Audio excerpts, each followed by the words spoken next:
Welcome to TexAgs Rewind, sponsored by Specs, the 4-time Retailer of the Year. My name is Carter Adams in the Angry Elephant News and Social Center. Colton Becker over there in David's seat. I'm going to ask you, what was your favorite part of the show? My favorite part of the show was definitely listening about what softball did this weekend. They swept LSU, so that was super exciting for Tricia Ford and co. That's a good answer. I like all the Nico stuff. It's pretty fascinating to see all that here. And Liucci and OB talk about. We also had Mike Earley and Bronny in studio, as well as Tom Hart talking A&M sports. Go check it out. But I bet you there are 100 teams in college baseball that haven't hit a grand slam this year. A&M hit one in every game and 2 in one inning. In one inning. Okay. They scored 8 runs in the bottom of the 9th inning. Goodness gracious. And when you look at what they did I know South Carolina's not good, all right? And I know, but we are glossing over the fact they beat them, what was it, 17-0?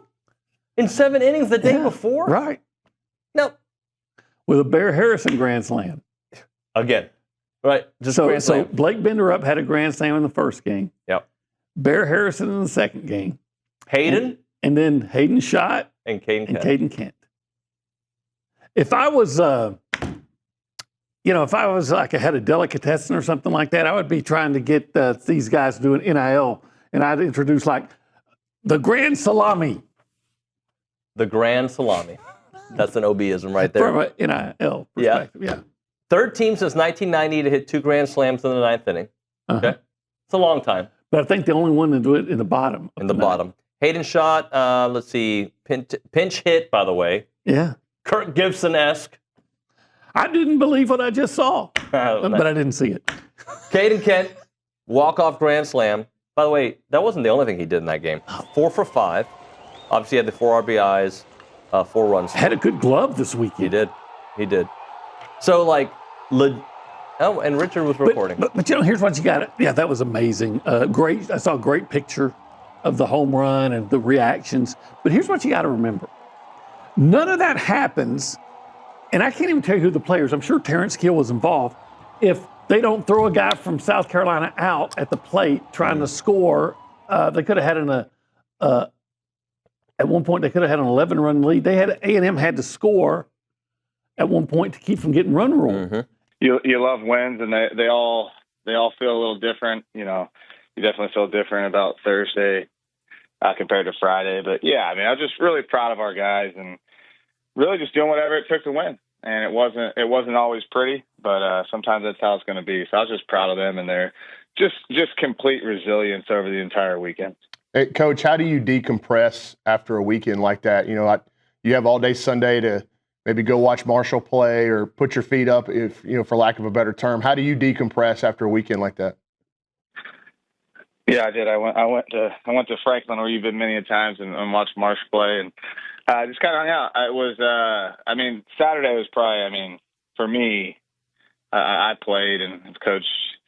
That was the most emotional I think I've ever been at the end of a game. Like Thursday, you hit the walk-off, and like, oh yeah, heck yeah. Saturday was just really, it's hard to put into words. So yeah, Sunday just kind of hung out. It was definitely a better Sunday after a win. So yeah, man, it was just, I watched the highlights probably 100 times, and it just still was, it was incredible. And it feels like, in this stretch that y'all have been on offensively, a lot of people will talk about, obviously, the slugging numbers improving, but to me, you've pressed some buttons on the base pass and really with managing the lineup card that have gone overlooked, because that's what people tend to do, is they overlook the moves that the managers made when the kids are playing well. And this feels like something that maybe early in the year just wasn't sticking. Like every time you were trying new stuff in left field, it just wasn't sticking. Is there any kind of, not an exhale, but like any kind of and even justification that, hey, we're doing, everything's kind of working in the right direction right here, even the moves I'm making? Yeah, it's real easy when you're winning, everything looks like it's great, and still not everything is set in stone, but I kind of like the rhythm we have, and guys, when you're playing well, it allows you to do things. So when you're playing well and you're winning, it allows you to do things, and then the guys, they expect to be in certain situations. It's just the flow, the rhythm of the game. It's like when you're playing, if you know your coach well enough, you should be ready for the steal sign or ready for the hit and run sign or ready to pinch hit or ready to go play defense. So when you get in a good flow and a good rhythm and you're playing good baseball, it allows everyone to kind of understand their role more. Now the game can change and it can turn real quick. But when you're playing well like we are, it allows you to get some rhythm within the team and rhythm with making moves and guys. And instead of being shocked by something, they kind of anticipate it, which helps the flow of everything and helps you execute better. Tom, let's turn our attention to the whole Nico drama. And I said this in the first hour, like, can somebody be an adult in multiple ways, right? Can agents be adults, like real adults? Can parents actually be adults here? And can we get administrators to just somebody take over and take a lead? I know we're hoping that Congress can help college sports, but can we just stop playing around this like we're just dancing our way to hopefully it gets fixed one day? No, somebody just fix it and move on. Make a framework and it's over. Make them employees. Boom. Make them employees. Go from there. Mark Emmert started us down this path by failing to give people a couple of bucks for being in a video game. I mean, I know I'm simplifying, but the fear, and I don't think he's the only one. There are plenty of administrators that had this fear of what could be possible without thinking about where you were going to end up. And I hate it. I think Josh Heupel was the adult in the room. And I'm curious, this is far from over because anybody who says Nico lost, you can't say that until you figure out what he's going to get and where he's going to end up.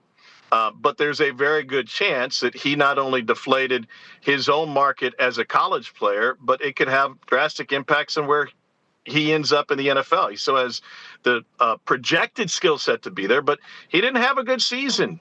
He didn't. I mean, there's 8 guys in the league better than him. And I think what's difficult, people say, well, in the NFL, you can hold out.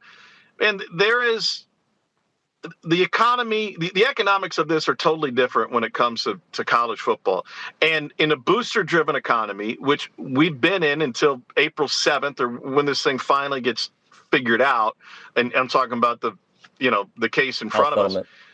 It's no longer booster driven, which means it's no longer a bottomless pit. You can't just make a phone call and say, hey, Nico needs, another 2. Can you guys chip in?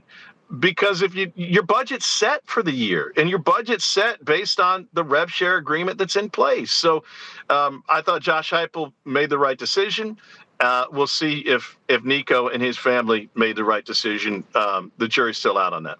Yeah, look, what people have to understand about this, and I think you look at, we talked about Jakari Lane before his commitment and how some of the schools that were going after him, you saw teams like Auburn, Florida, I think LSU, they're recruiting really well. They're not playing well. Oklahoma, like you saw a lot of these teams that, particularly at the top of his list, that were showing interest, that were trying to get him in for a visit. That was a big get. Yeah. And averaging, around 17 something a game.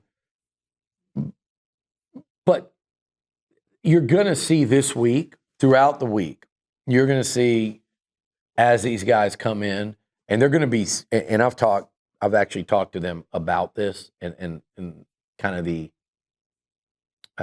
path they're going. So you're going to see a lot more names from Power 4 programs, guys that might have, they've been described to me as like future pros. And you got to understand, like for those that don't follow the basketball as much, that doesn't necessarily mean an NBA draft pick. It could be guys that make a whole bunch of money overseas. You're talking about like quality players, quality SEC players that are going to play basketball beyond college and play at a really high level.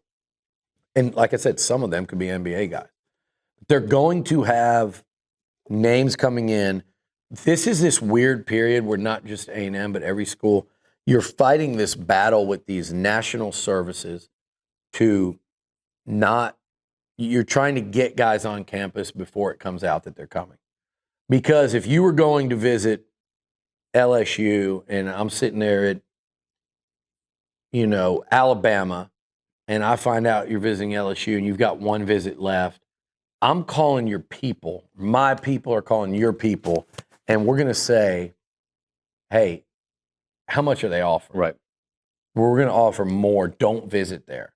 And the next thing you know, you don't get on the plane and you go somewhere else. That happened a couple times with A&M football in this portal session. At least, well, I think it happened with KC Concepcion at the beginning of his cycle where he was about to, I think may have even been in the car on the way to the airport, ended up taking a visit elsewhere. I think that was the Bama visit. Be sure to like, comment, and subscribe. Colton and I are pretty comfortable here in the Rollo Insurance studio. Go check it out. Comment down below. Comment something. See y'all.